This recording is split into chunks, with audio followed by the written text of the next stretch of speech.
Good afternoon from Queen's School of Business. My name is Xin He. I'll be the host and the moderator for today's webinar, Powerful Names and Brilliant Ideas. I'll be joined shortly by Dr. Peter Kissick, but I will cover some of the early housekeeping stuff and hopefully answer some of the most pressing questions. So we encourage you to share today's webinar and its recording with your friends and colleagues. We have a sign-up sheet on qsb.ca/webinar. It's a nice little form that you can just sign in. You can just fill it out, and you will then receive the monthly invitation to this webinar that we do every month. They cover various business topics, and they're always free of charge. Today's webinar is recorded. After 3 to 4 business days, you will receive the recording together with the slides in your email. And again, you're welcome to share the recording with friends and colleagues who will find today's webinar valuable but couldn't join us today. If you have any questions, don't wait until the very end to send them in. You can use the Q&A panel on the right-hand side or use the chat window there to address the question to me, and I will pass around the table to Dr. Peter Kissick after the presentation, and then he will answer them in the Q&A sections. If you have any technical difficulty, the most common one is the audio will drop out. Please understand that that problem is usually momentarily. Just wait for a couple seconds. It will usually come back on its own. If it doesn't come back, please feel free to send me a message, and I'll happy to help you out. If you are a Twitter user, we encourage you to tweet out today's webinar using the hashtag QSBWebinar. And I'm now going to introduce today's session leader, Dr. Peter Kissick. Dr. Kissick is the Distinguished Faculty Fellow of Business Law and Associate Professor of Law and Ethics at Queen's School of Business. He's an award-winning teacher and a former director of Queen's Commerce Program. He has participated in the field of business law since 1990, especially in the area of security law, banking, and intellectual property and e-business. His past professional background includes a stint in the in-house legal department of the TD Bank. He has his own consulting practice in business law and has participated on the advisory board of several companies and organizations.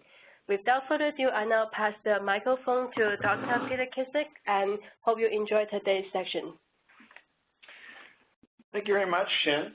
It's my pleasure to be here today. I'm not sure whether the standards for QSB's webinars are going up or down, but I think I might be the first lawyer to have done a webinar, so you can judge for yourself whether that's a good thing or not. It's my pleasure to be here to discuss powerful names and brilliant ideas. You can see from my title slide and name that, in fact, I'm a lawyer and not a marketer, since that was the best I could come up with.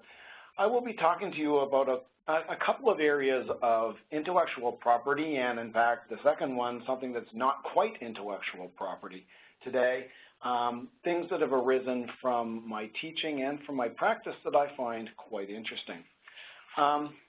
Just so you get a little bit of a sense of where I'm coming from, and Xin gave me a very nice introduction. I do have my Queen's law degree from Queen's. I also have my master's degree from Queen's. I should point out, for the sake of accuracy, that I actually don't have a PhD, so I can't be called doctor yet, but that's okay. I don't mind. If it comes with a raise, that would be good. I have practiced business law since 1990, first at a large Toronto law firm by the name of Smith Lyons, which some of you may now know as Gowlings. I then went on to practice as in-house counsel for TD Bank, and I mention that for a couple of reasons. First, a number of the examples that I'm going to use in the first part of my presentation actually come from my time at TD Bank, where I began to develop a trademarks practice. Secondly, you'll see that I've taught at Queen's for about 16 years, primarily in the business program. I've actually cross-appointed with Queen's Law, but I suppose my niche, if you will, is to teach law to non-lawyers, and as I say in our undergraduate commerce program, our MBAs and our graduate students. I think this dates back to my time at TD Bank when I was working as in-house counsel and working together with business people Part of the fun of being a lawyer is problem solving, but I also found it very enjoyable to try and explain why the law was the way it was and how it impacted on business people. So it's probably not surprising that I've continued to teach law to non-lawyers. I am also cross-appointed to Queen's Law, and I've taught in Queen's Law School for some years. The last point there says QBLC. QBLC is Queen's Business Law Clinic, which is something that I set up in 2009 at Queen's Law, where I assisted Queen's Law students to provide pro bono services to local entrepreneurs, small business, and not-for-profit organizations to provide corporate law services. And I don't just say that as a commercial for QBLC, but a number of the ideas for this presentation actually came from my time in working with these startup organizations. So with that, today I'm going to be talking about intellectual property, and I'm not going to be talking about intellectual property. And before I get on with my agenda, I thought what I would do, and it's a bit of a professional hazard, I'm going to define my terms, if you will. I'd like to situate intellectual property in the legal firmament, if you will. And I'm going to start off very, very broadly and then work my way down to intellectual property. Let's start with property. Property at law is anything that can be owned, which is yet another one of the rather circular legal definitions out there. Really, you can think of property as anything that gives you the right to exclude somebody else from using or exploiting. That is, my laptop, you can't use it, you can't come onto my land, or you can't engage in that, you can't exploit that invention, it's mine, I have a patent on it. So that's how we know when we've got property. Property can be subdivided into two categories, real property and personal property. Real property is land and anything affixed to land, your garage, your house, a parking lot. Personal property is defined as everything else. So everything that's not land is personal property. Personal property can be subdivided into two categories itself, chattels and intangibles. And many of you will understand what a chattel is. A chattel is personal property that has a physical presence. That laptop, that car. They are things that you can see and touch. And I guess they are things that could be stolen in the true sense of the word. Intangibles are somewhat different. They're invisible. They don't have a physical presence. And intangibles really can be subcategorized into two parts as well, contractual rights and intellectual property. Contractual rights would be the right to express your rights as against another party. Take a common share in a company, for instance. That is property, but it's a bundle of rights. I have the right to vote, I have the right to get a dividend, I have the right to receive your assets when you dissolve this company. Okay, that is a bundle of intangible rights. Intellectual property is a little bit different in that these are rights that are given to us by the government. Intellectual property is essentially created by statute, okay?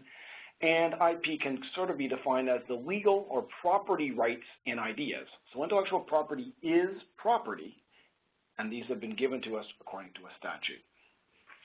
Now, that may be more philosophical than you really want. So let's just look at intellectual property in terms that you've probably seen before. Each one of the four bullets above the stars has its own statute, its own Canadian statute, and virtually every developed country in the world has a statute relating to these forms of intellectual property. There are trademarks, copyrights, patents, and a fourth one, industrial design, which is somewhat more narrow than the other three and is not often discussed. And to be honest with you, I have some limitations in discussing industrial design, so I will not really be discussing that much at all. I will today be focusing on trademarks and that strange term below the stars called near IP. Now, that is not a term that you'll find in any law book. It's not a term of art. It's a term of Kissick, if you will. What it really means is it's not a trademark, it's not a copyright, it's not a patent, it's not industrial design, but it looks an awful lot like it should be. So in my two parts of my presentation today, I'll be first talking about trademarks and matters relating to trademarks, and my second half I'll be talking about near IP. So with with all of that and 10 minutes of my presentation already gone, here is my agenda for today. And as I understand it, I will go through my 2 parts of my presentation, and then we'll look at question and answers at the end of that time. You may have some questions about the first part, questions about the law of names, trademarks, logos, business names, and the like. By all means, please type in your questions for those as you see them, because I won't be coming back to that in the second part of the presentation. So what I'll be doing is talking about the law of business identifiers, if you will, and that includes trademarks, business names, and the like. I'll be looking at what our modern world has done to those laws and how the law has changed a little bit, and hopefully give you a few takeaways. Then I will proceed to talk about near IP, these ideas that aren't quite patentable, they don't have a copyright protection. Talk a little bit about law, and then I'm going to talk about some of the contractual protections for near IP and how you might be able to protect these from being stolen from you, and again, hopefully give you a takeaway. Now, I should caution you that either one of these topics could be the subject of an entire course in law school. I am going to spend 15 or 20 minutes on each of them, so I'll be talking from 10,000 feet, and I won't exactly be telling you how to draft an NDA, and I'll be telling you exactly how to apply for a trademark. I'd just like to talk about certain things that I think you should probably be aware of. So that's what we're going to be doing today. So let's start with names in business, or another way of putting this is business identifiers. And I've said that this is a quirky and complicated area. I think it's an area that's often ignored by business people, although interestingly, it's one of the biggest challenges for startup businesses is coming up with an appropriate and defensible name, okay? I think many people don't even consider their business identifiers as property, or then there's the other people who say, that name is mine, it's mine without question, no one else can use it, and the law isn't quite that black and white. Why don't we start off with, and I'll do this in the second part of my webinar as well, is to tell you a few little stories, if you will, to show you just how quirky trademarks law can be.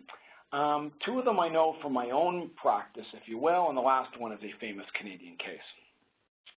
The first one is Designer Baby. This was the potential trademark of a client of mine. We applied for a trademark for the phrase Designer Baby. And maybe before I continue, I should actually ask you to go through the thought exercise. What do you think Designer Baby is about? What would they be using this trademark in connection with? So think about that for a minute, and now I'll tell you what this was about. This is the name of a clothing store specializing in clothing for preschoolers. I wonder if that's what you were actually thinking of. My client had received a business name for this to operate this store under the name of Designer Baby. They thought it was a good name. They asked, hey, Peter, can you apply for a trademark protection for this? And I said, sure. So we applied to the Canadian Intellectual Property Office, which I'm going to refer to as CIPO from now on. So CIPO is the Canadian Intellectual Property Office. And we applied for this trademark Designer Baby. You have to identify what use you will make of this trademark. What will you be using it in connection with? So we said it will be used in connection with the operation of a retail store selling children's apparel. CIPO said, no, you can't have that. Designer Baby sounds like a biotechnology company. It sounds like you're engaged in genetic engineering, like designing babies or something like that, I suppose. They said it was confusing. We were shocked by that response, but for many reasons that I won't get into now, we didn't proceed to question CIPO's thought process in that. We didn't challenge that, but it's interesting. We thought we had a very innocuous, good trademark, and CIPO said, no, you can't have that. That might confuse people, and it might be something else. So it shows you a little bit about the narrowness with which the Canadian regulatory authorities treat trademarks. The next little story I'd like to talk about is the Green Machine. And you'll see on the slide there's a picture of a little TD coin bank there. That was my parting gift from TD. They filled it with loonies, and it was wonderful. I joke. Green Machine is one of TD Bank's most famous and probably most valuable trademarks. And of course, it dates back to the late 70s or early 80s when the Canadian banks were all installing automatic teller machines or ATMs. And TD, being the Green Bank, came up with the Green Machine. And it was a very successful mark because a lot of people would say they were going to go get money out of the Green Machine, even if they were referring to, say, the Royal Bank's machine, they were referring to any ATM as the Green Machine. So TD thought they were on to something and said, let's get trademark protection for Green Machine. Well, TD applied for trademark protection for the words Green Machine. And SIPO, in their infinite wisdom, said, well, let's see. You've got a machine that spits out money, and it's the color green. What's so unique about that? You've just described a green machine. That's not a trademark. So I was obviously not privy to these discussions because this is sometime before I began working for TD, but a compromise was reached. And I'm not sure whether this is one of the smartest compromises I've ever heard or one of the stupidest compromises I've ever heard, but ultimately TD was able to get a trademark in the Green Machine. They added the word the in front of it. So how does that change things? They said that this was a specific ATM that was known as the Green Machine. It's now one of the ugliest trademarks that TD has because the marketers forever don't want to use the word the. They find it to be a very, very awkward trademark. But again, as a result of sort of the narrowness of how SIPO approaches things, TD's trademark is somewhat more awkward. You may notice that on the slide there is, and on the bank, there's a logo, Green Machine. If you have a logo mark, you can get away with some of these more generic words because it's the logo, not the words, that's significant. The third story I'd like to tell you is that of Pink Panther, and you'll see the cartoon Pink Panther on the slide. That may be what you're thinking of. Others of you may be thinking of bungling Inspector Clouseau, played by Peter Sellers in the United Artists movies by that name, later played not so well by Steve Martin. Sorry for the editorial comment there. May also have seen that Pink Panther creature, that cartoon character in the fiberglass insulation commercials. Okay, very famous mark, very valuable mark of United Artists, the film studio. Okay, I also say it's pretty unique. Along comes in the early to mid-1980s an Ontario company who wanted to market Pink Panther beauty products. And they decided that they would like a trademark in Pink Panther beauty products. Immediately, United Artists launched an opposition to this trademark application, saying you can't use Pink Panther. That is our unique identifier. We can't have that in the marketplace. There's going to be some confusion. This one went right up to the Supreme Court of Canada, and the Supreme Court said, you know what? There's not going to be any confusion between a movie studio and a beauty products company. In other words, Pink Panther beauty products could stand beside Pink Panther United Artists mark. People were shocked and, dare I say, dismayed by that result because who dreams up the words Pink Panther without knowing about the movie itself? Which will also show you how Canada sort of addresses more famous marks, and it gives them somewhat more narrow scope. If this case were decided in the United States, most people would have suspected that the United Artists mark would have been protected. So that shows you how quirky trademarks law can be. So let's talk a little bit about the law, and I don't want to get into the law in black letter detail. I just want to give you a little bit of an overview of business identifiers and some of the more interesting aspects of them. So let's start with things that are not trademarks and business names or business identifiers, if you will. And there are two different types of identifiers that I'd like to talk to you about that are not actually trademarks. They're corporate names and the business names, okay? Corporate name is the official name of a corporation in its articles of incorporation, like in its birth certificate. So on my birth certificate, it's I'm William Peter Kissick. That is my legal name. That is what I'm going to be using, okay? That is what I would sign on a legal document. A corporate name is the same thing. That is what a corporation will use. Even if its name is 1234567 Ontario Inc., then that's its corporate name. It is not property. It is not a trademark, or not necessarily a trademark. It simply is what it's born as. That is the name that has to be put on any legal document. Okay.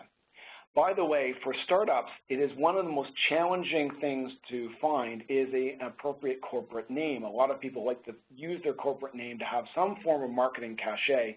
Bear in mind that in any given jurisdiction, whether it's Ontario or Canada, only one entity can have that corporate name. You can't have a duplicate of the corporate name. Business name is something somewhat different, and a lot of people think that this, in fact, is also a trademark. A business name is any name that is used by any entity, whether it's a sole proprietorship, a partnership, or a corporation, to carry on business in a name other than the proprietor's name. So if I wanted to call my law practice Peter's Contracts, that would be a business name because I'm not using the name Peter Kissick to actually carry on business in that name. Okay? This, again, is not property. This only has legal significance through the workings of consumer protection legislation. Our provinces say if you want to hide behind a business name or carry on business in a name other than your own, you got to tell the world who is behind that business name. You have to register that with the province. You don't really get any rights in that. The province is simply saying you have to tell people who you are.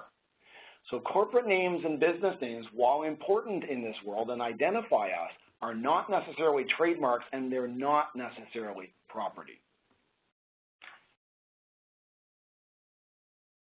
So what is a trademark? There's a joke when you're teaching trademarks law that everything you need to know about trademarks law can be taught using a Coke bottle, and I'll get to that in a minute.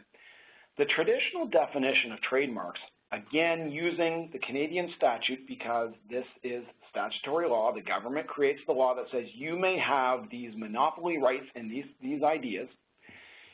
The traditional definition is a mark that is used by a person for the purpose of distinguishing that person's goods or services.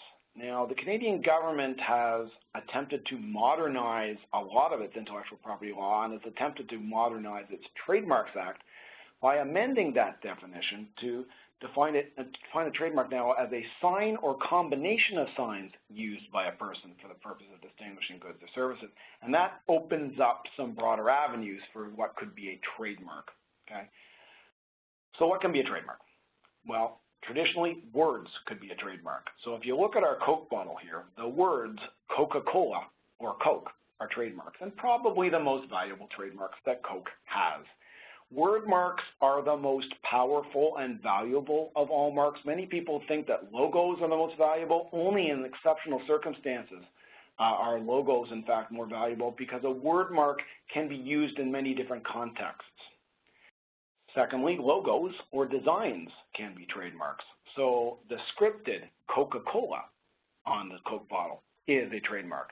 The Coca-Cola scripted with the swooshy line, I don't think swooshy is the right word, but the ribbon underneath it, I suppose, is also a trademark. Okay? Thirdly, and a really interesting one, are distinguishing guises. And this is perhaps Coke's most famous trademark. It's the design of the Coke bottle and when it's gone to war with Pepsi over from time to time. The shape of the Coke bottle is, in fact, a trademark. This is a much narrower one and more difficult to get trademark rights, and I must say, just speak to the folks at Lego.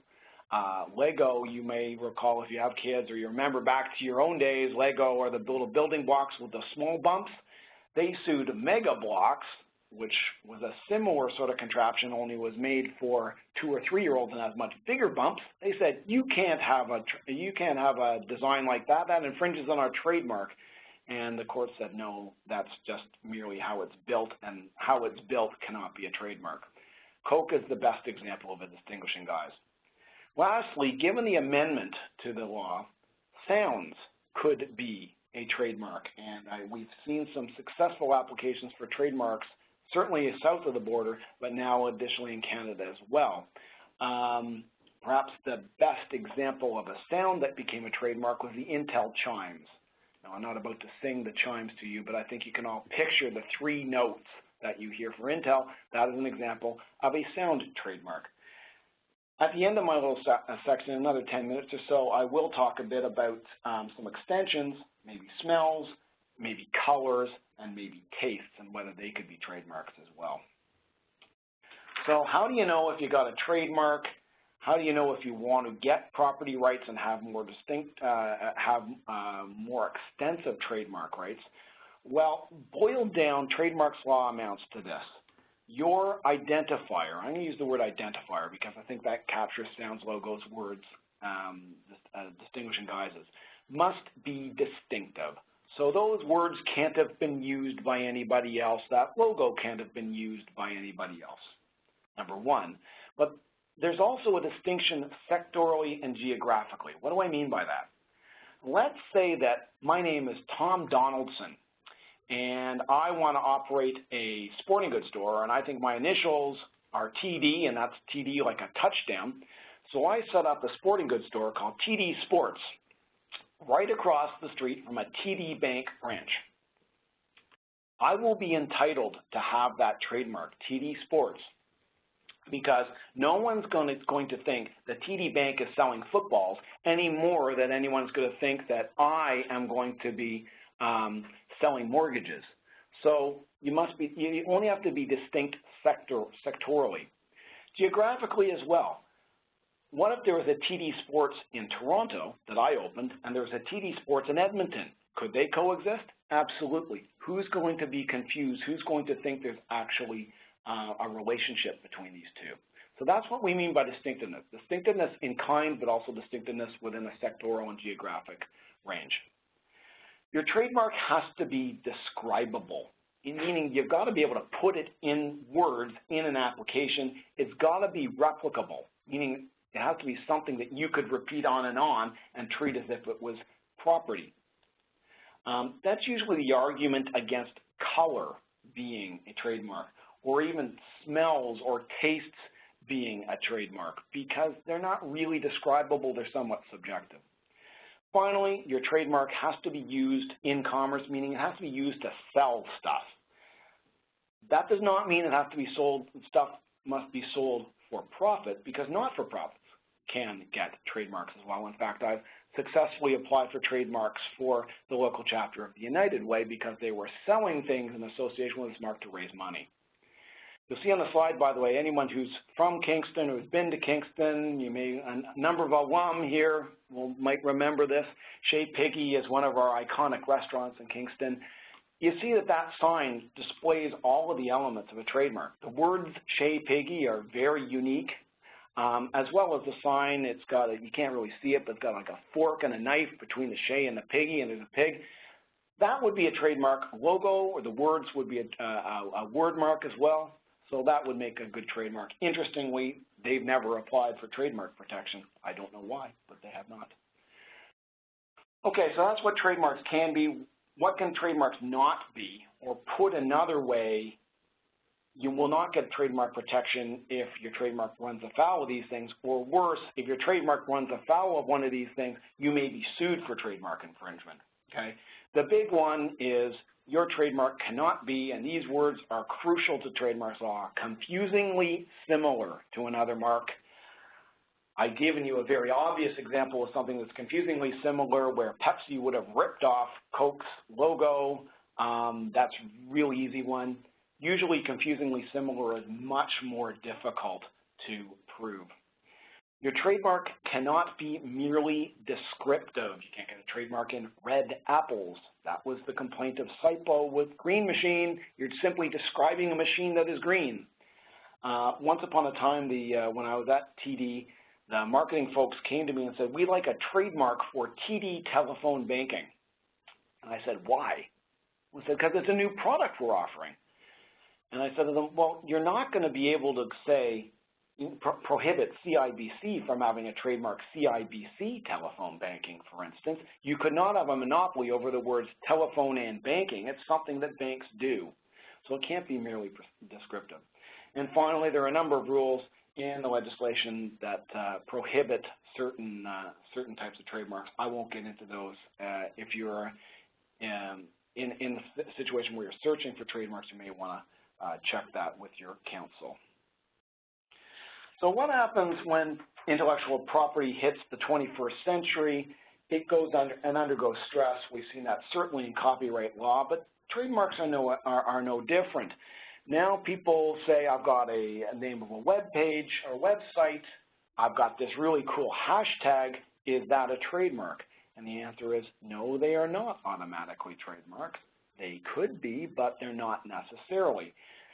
Just because CIRA or some internet agency has allowed you a certain URL does not mean that you have a preemptive right to bump someone from using that as a trademark.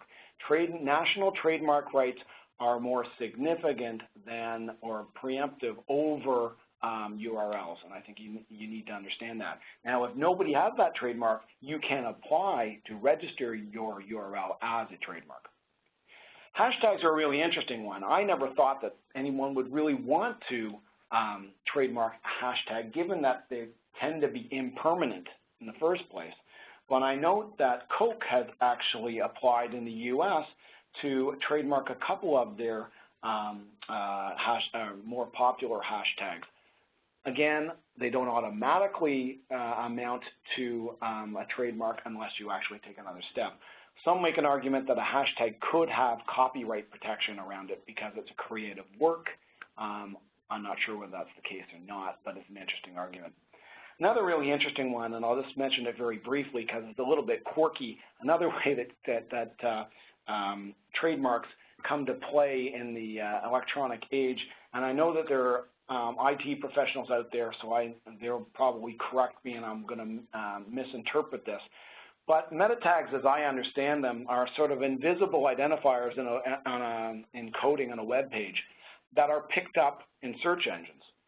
So let's say Pepsi decided to add in its web page the meta tags Coke. So you have 1,000 identifiers of Coke. Maybe you couldn't have that many, but a lot. So when a search is done on the word Coke, the first site that comes up would be the Pepsi site. The question is that trademark infringement? Interestingly, the leading cases in this area all involve Playboy and the use by former playmates of the Playboy trademark. And the answer is yes, quite possibly that is trademark infringement, even though you can't see it. Okay, so we know that names, logos, other identifiers could be trademarks. They give you additional rights. They give you the rights beyond business names and corporate names and give you a property right to exclude others. What about beyond there? Sounds.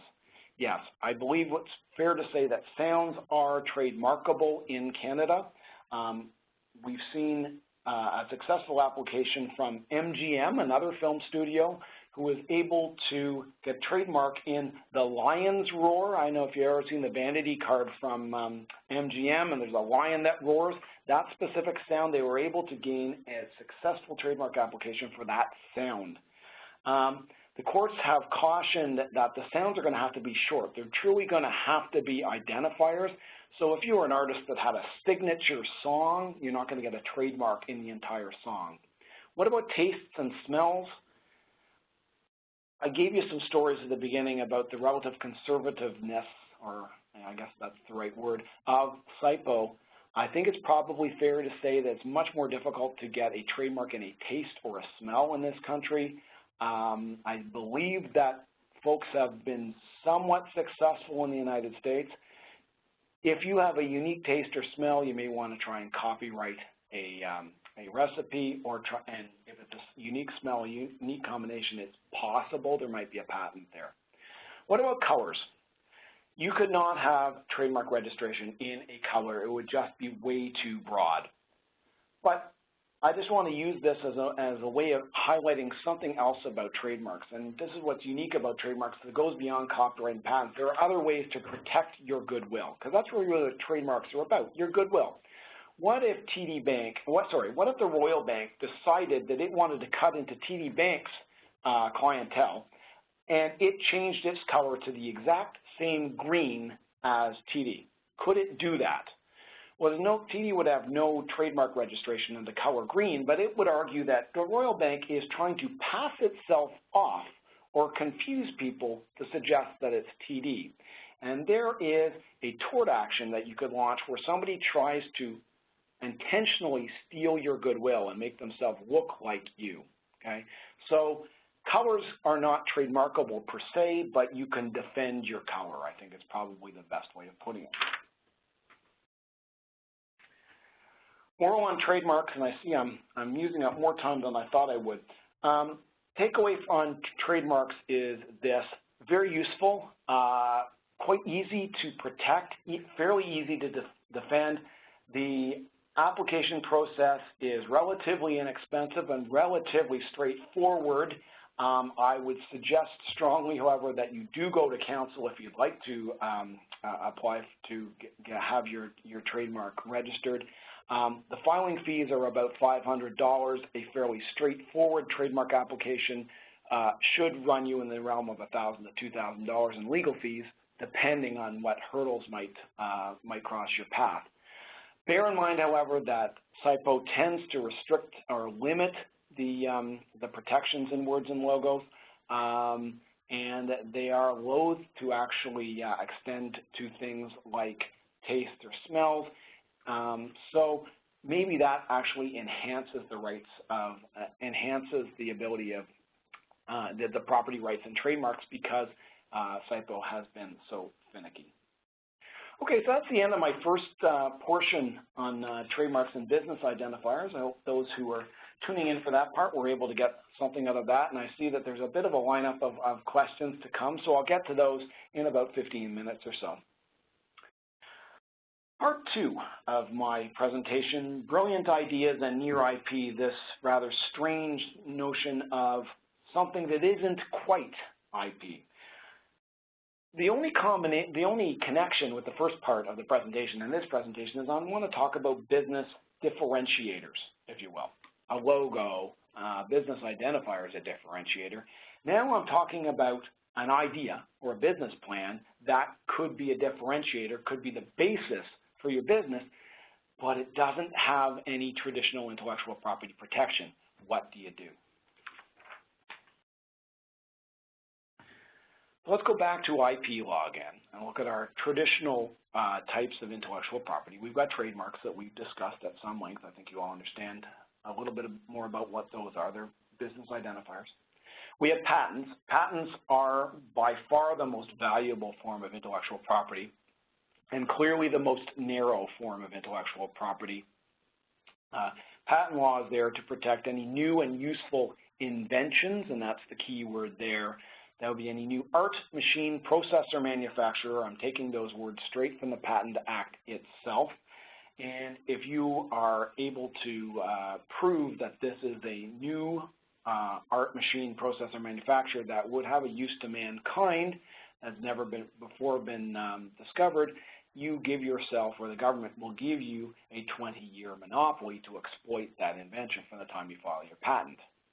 Copyright, on the other hand, is sort of a strange type of intellectual property. It's sort of a negative right, if you will. It protects against the copying of original artistic works. Okay? We're talking about original works of a literary, musical, dramatic, or pure artistic form. Don't think everything is about, the Beatles songs or the famous paintings. What is an original literary or creative work could include a business letter, okay? Bear in mind that the copyright doesn't protect the idea, it protects the expression of the idea, okay? So what if you have an idea that's none of these things, or really can't effectively be, it's not a patent, it's clearly not a trademark, and it really can't be protected well by copyright? What happens then? Well, I'm going to again start with a bit of a story, if I could, and this is one that comes from my days at QBLC, and this goes back 5 or 6 years, I suppose, this cautionary story, the story of the online dating service, and I guess this predated Tinder or whatever else is out there now. We had a client, a Queen's grad student, who had developed this plan for a unique online dating service, and I guess the point of this was that it was very effective within a specific geographic range, like Kingston or specifically a university campus. truth be known, I'm not quite sure what made it unique because he was very tight-lipped about what this great idea was. He came to us and said, can you incorporate my business and can you draft a shareholder agreement? So we did. He had hired a couple of programmers. He had set up a beta test site. He had arranged for some people to who agreed to beta test his site. He was about to launch this beta test site. For the 11th hour, when he called us in a panic and he said, somebody in the U.S., at some university in the U.S., I think it might have been the University of Kentucky, but I don't recall. Anyway, they have launched exactly what I want to do, what I'm doing. How do I stop them? I got to be able to stop them. So we sighed deeply, and we asked him a bit about his communications. Had he communicated with anybody at the University of Kentucky, or had he talked to anybody else who might have disclosed information? Talked about his relationship with his programmers and the like. He said he swore up and down he hadn't told anybody. But, you know, even if he had, there's probably no real theft in that case, because he didn't really have any formal intellectual property in that idea. He hadn't created a new algorithm or something that could be patented. There might have been copyright in his business plan or the design of his website, but that was about it. So, yes, something was stolen, but there's really no way we could go back, we could recover it for him. He had Near IP. Near IP is an idea. And if it's an idea, it's got something that has social or economic merit. So it's a good idea that can be useful to society or yourself. It's your idea. You thought about it. It's in your business plan. You would like to exploit that idea at the exclusion of others, just like you would like to do that with a copyrighted material or a patent. But unfortunately, you don't have enough to patent it. It's not patentable. It's either not copyrightable because it's not in a permanent format, or copyright does not give you enough protection to protect your idea from being stolen. In different words, what do you do? That's what this, the next few minutes will be about. How do you protect Near IP? Well, let's take a step back for a moment, and let's talk about how the law protects rights. Now, I could talk about this for a long, long time, and again, I just want to do this in a very somewhat simplistic way. We could also ask what are rights, but basically we want to talk about the right to exclude people from your property here. There are three ways. First, the government will do it. The government will impose some sort of punishment against somebody when they intrude on somebody else's rights. So if somebody steals my laptop, I call the police and say somebody stole my laptop, and they arrest somebody for stealing my laptop, and that person is charged with theft and is punished. Or if I am downstream from a factory that releases a pollutant into the river or engages in some sort of environmental dumping, the provincial government or the federal government may say, you must clean that up. We'll employ our regulatory laws as a punishment against that. So that's one way. Second way is you have a property right. Remember, we talked about property rights at the very beginning of this class. You have the right to exclude by virtue of the fact that you have ownership of something. A good example of that would be through our IP statutes. You have a registered trademark. You have a patent. You have a copyright. Those statutes give you a property right, and if somebody tries to infringe upon your copyright, trademark, or patent, you can sue them because they were infringing upon your property. Absent that, and this is a very, very bald statement, I must say, but simply put, otherwise you have to create your own rights. And how do you create rights? Well, you create contracts. So the only other way you're going to be able to protect your rights is to draft a contract. Now, you probably all know what contracts are. You know more or less what they look like. And this is not a session on what is a contract, much as I find that topic fascinating. Most of you people don't. But if you have Near IP, the way you're going to protect this, since you don't have the government protections or the statutory protections, is you're going to have private protections. And you have to engage, you have to go through contracts. And what are contracts? They are private laws. So two parties enter into a regulatory regime between themselves in a specific context. These parties enter into that little private regime because they've traded promises of value. Both sides are getting something out of the deal, what we lawyers call consideration. Okay? Really what the two parties are trading are expectations. if I make a suit for you, I expect that you will pay me $500. Those are the expectations. If you don't pay me $500 when I've made the suit, then I am going to enforce my contract and sue you, okay? Absent that contract, I wouldn't have the right to sue for the $500. That's what we're going to be doing with near IP, is create this expectation that someone will not steal our near IP. So there are a number of different techniques you might use to protect your near IP through contracts. I should also point out right from the bat that none of these are infallible. Once you don't have the statutory protection of a patent or a copyright, and you're dealing with merely a contract, lots of things can go wrong. Someone can take what you believe is your proprietary information. But the moral of the story is this: absent a contract, absent creating these rights, you don't have any rights and you don't have any remedies, okay? So the first contract that I'd like to talk about, and one that I'm sure you've heard of before, and maybe some of you have signed, is a non-disclosure agreement. A non-disclosure agreement is a contract where one side has information, they agree to disclose it to another party on the condition that that recipient doesn't disclose the information to anybody else, okay? Notice that there has to be some form of exchange there, and I'll talk more about that in a minute. Why are non-disclosure agreements, though not infallible, useful?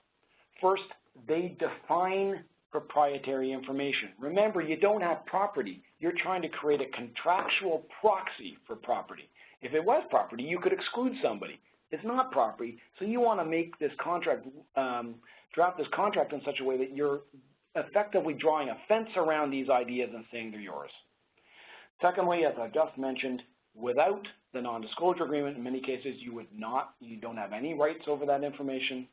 And thirdly, and perhaps most importantly from a practical perspective, they would give you a remedy for theft, meaning you can say that something was stolen or something was done against your expectations, and you can sue the other party for what they've done. Now, I would suggest that you talk to counsel if you wanted to have a non-disclosure agreement. There are a couple of ways you can do this. You can go back to your lawyer every single time, given if the context of the situation of the disclosure varies a little bit. Or you could ask counsel if you're disclosing information on a regular basis, hey, can you give me some sort of template that I can work with? Give me some language that you know will work. One of the reasons why you probably want to go to a lawyer is many corporate lawyers have non-disclosure agreements that have probably been tried and tested, so you'll know that they are more likely to work than not. What I've given you here is the first paragraph of a non-disclosure agreement that I did once upon a time, and it sort of gives you a sense of what I'm talking about with non-disclosure agreements. The corporation is possessed of certain information relating to, and you see everything in italics there, is a very generic description of what could be proprietary information, and you define all of that as information. The information has been developed by and is proprietary to the corporation, meaning it's mine. I'm treating this as if this is a property. The corporation is prepared to disclose the information to the receiver for the purpose of enabling the receiver to make a determination of its interest in formalizing a business relationship with the corporation, but for no other purpose. Meaning, there's our contract. You seem to think it might be valuable to learn about my business and maybe we can have a business relationship. I will let you look at that, at my information, because you think it's valuable, but you will not disclose that to anybody else. That's the trade. That's where we have our consideration. There are probably 3 different ways you can define your proprietary information in non-disclosure agreements. This example gives you one, and it's sort of a very generic or general way of describing information. Courts are not really fond of generic descriptions. It probably doesn't guide the parties that well when it's a generic description either. I would suggest that you try to be more specific if you can and list the things that could be confidential, that could be disclosed, if you can. The downside of being too specific is, what if you disclose something that is not actually in your list, then it's not protected. So that's the flip side of that. There's a third option you may have seen that's procedural, and you say anything that I stamp as confidential or declare somehow to be confidential through some sort of positive action shall be subject to this agreement. The problem with that approach is it's only as good as your people are. If somebody somehow forgets to stamp it as confidential, then it doesn't have the protection of the non-disclosure agreement. A few things to keep in mind when you're dealing with non-disclosure agreements. First and foremost, courts aren't really fond of non-disclosure agreements, unfortunately. If you are trying to enforce a non-disclosure agreement or sue on a non-disclosure agreement, the burden will be on you to prove that there was consideration in this agreement, that it was a valid agreement, and that it was a reasonable restraint on the other party. So make sure that there is consideration in these agreements. Don't make it a one-way agreement. We're simply saying you may not disclose and the other side gets nothing out of the deal. Be careful with boilerplated proprietary information clauses. Make sure that the description of what's being disclosed is, in fact, what is being disclosed. Try to determine whether you can define it broadly or whether you are capable of defining the proprietary information precisely. Precise is likely better. Think through your non-disclosure agreement operationally. Do you have a process for disclosing information? If this is a larger organization, do your people understand their non-disclosure obligations? Do you know what you've disclosed? You're not going to know whether the agreement's been breached or not if you don't know what's actually been disclosed. Finally, remedy.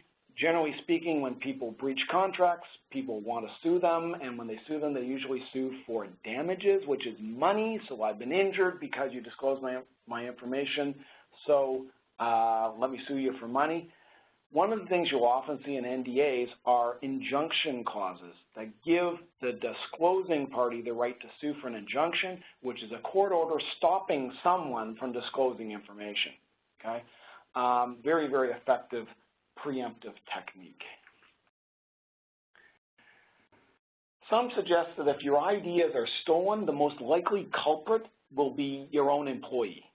That said, employees will often say, hey, that idea was mine, I did it on my own time, and hey, you employer, you don't have the right to exploit that idea.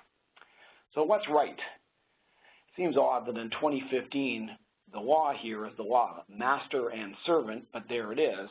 And the law is simply this: the work product of an employee is owned by the employer.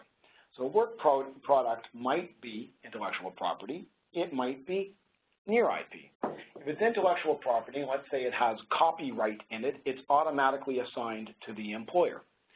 But what if it's not formal IP?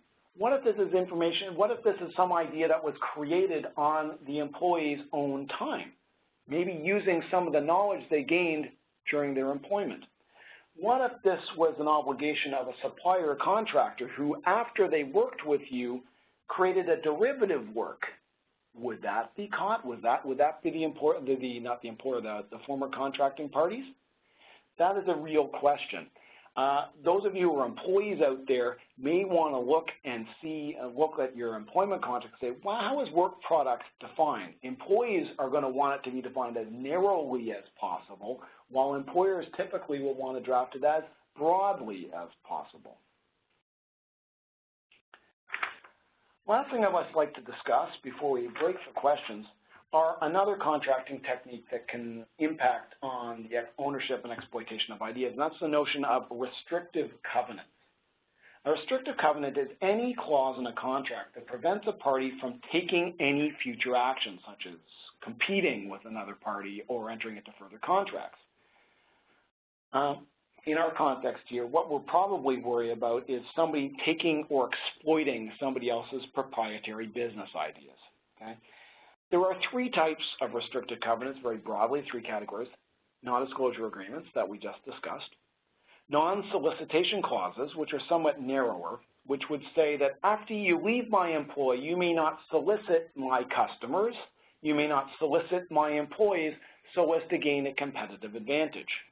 And finally, there's sort of the granddaddy of them all, general non-competition clauses, or no-competes.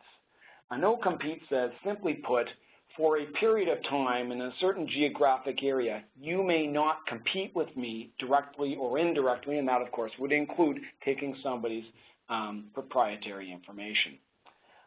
We see these kind of clauses in higher level employment contracts and certainly in supplier or service contracts where they have access to intellectual property. Say a few things about restrictive covenants. If courts don't like non-disclosure agreements, they almost hate no-competes. They really do not like them. Courts believe in the sanctity of freedom of contract. They aren't really keen on any restrictions on someone's ability to carry on business. Again, if you're trying to enforce a no-compete or restrictive covenant, you must prove a real need and a reasonable restriction on what the other party has done. For instance, the courts might say, you know what, you don't need a broad no-compete clause. A non-disclosure agreement would have been enough. A non-solicitation clause would have been enough. The restrictions can't be overly broad geographically or temporally, meaning you can't prevent somebody from competing with you anywhere forever. You have to put some sort of reasonable restriction that would protect you. Raises an interesting question, what to do when your company is necessarily international or online. Lastly, you cannot impede an employee's, and I'd probably say an independent contractor's, right to earn their livelihood. So you can't put a no-compete clause in an employee's contract and say, you can never compete with me when all they've done is worked and done research in a specific area so that they can never get another job again. Really interesting example of that you may have heard of was a few years back, CP and CN got into a dispute over the former CEO of CN. He retired in 2009. CP hired him in 2012. CN immediately sued him for breach of his non-competition clause because it said when you got your retirement or your retirement package, you said you would not compete with us. Well, when you think about it, CN and CP are really the only large major railway companies in this country. If CP is looking for a new CEO, who would be more qualified than the guy who ran the other railway? Unfortunately, and more's the pity, this one never went to the court. The courts never actually were called upon to give us an interpretation of this because this dispute ultimately settled. Bottom line, your takeaways, and I've taken a little longer than I had hoped. Statutory rights, Patent Act, Copyright Act, Trademarks Act are generally better, stronger rights than contractual rights, if applicable, because they give you those property rights as we discussed. But even in the case of statutory IP rights, they're only as strong as you want them to be. The government is not going to enforce them for you. It's up to you to sue for infringement or to discover the infringement. If you don't have statutory rights, contractual rights are better than nothing. As I said, they're clearly not foolproof and they're not always accepted in every case, but they at least give you a remedy. But again, it'll be up to you to, in fact, sue to enforce your rights. Well, that's all I wanted to say in my formal presentation, but I do have a number of questions that Shin is handing to me. So what I'll do is I'll simply read the question and hopefully provide a decent answer for them. And I think we've got a lot of trademarks and business name questions, don't we? That's right. Okay. First question. What is the difference between trademark and copyright in the context of a business name? That's a great question because I get this question a lot. A lot of people will say they got a copyright in something when really they have a trademark, and they'll say that's my trademark song, and really it's a copyrighted song. Okay. In theory, the two things could be the same, but they aren't often. Okay.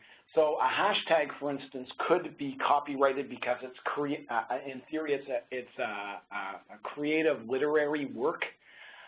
I would save copyright for something that is much broader and longer than that.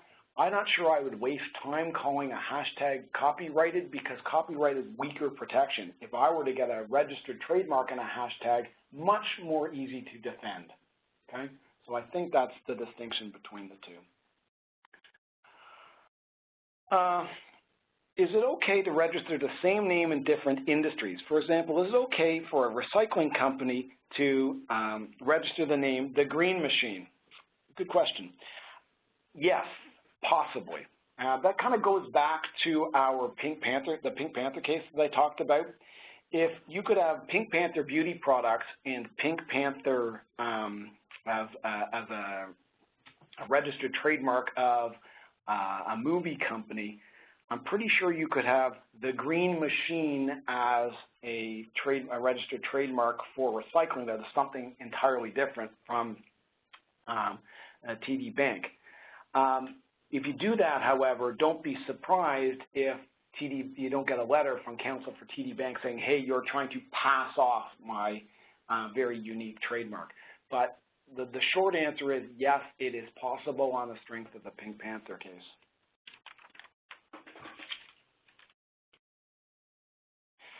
Can you provide a reference for the tort action on color?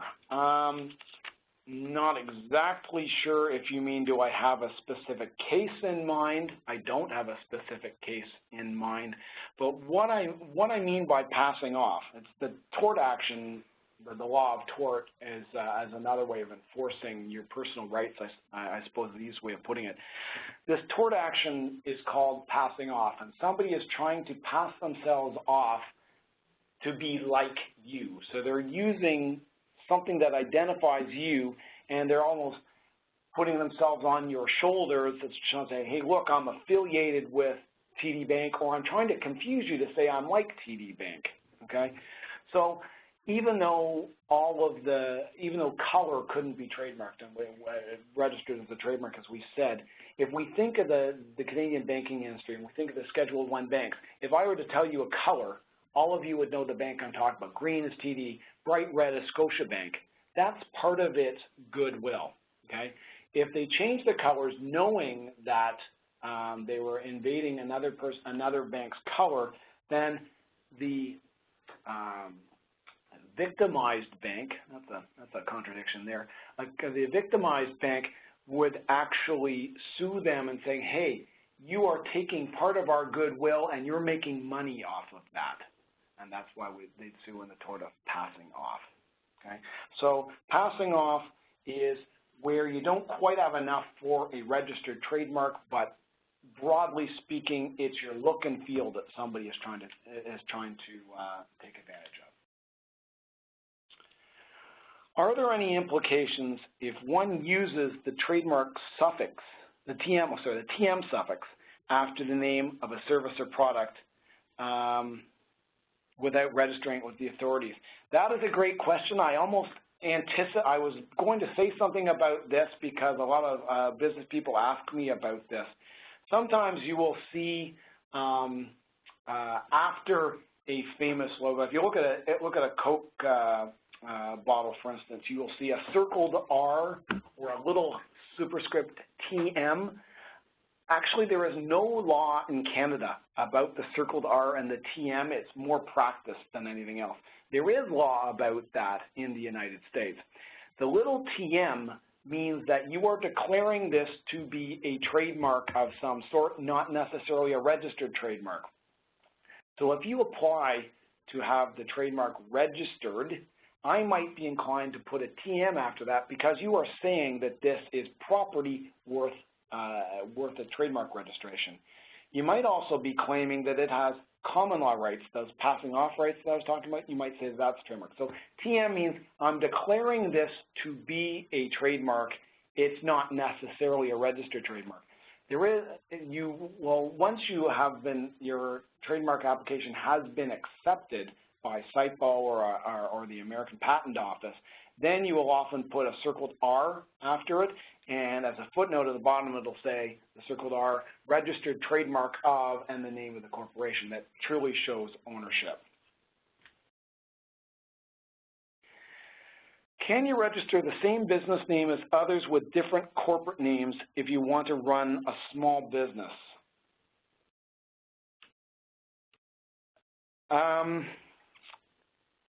Yes and no, as a classic lawyer answer.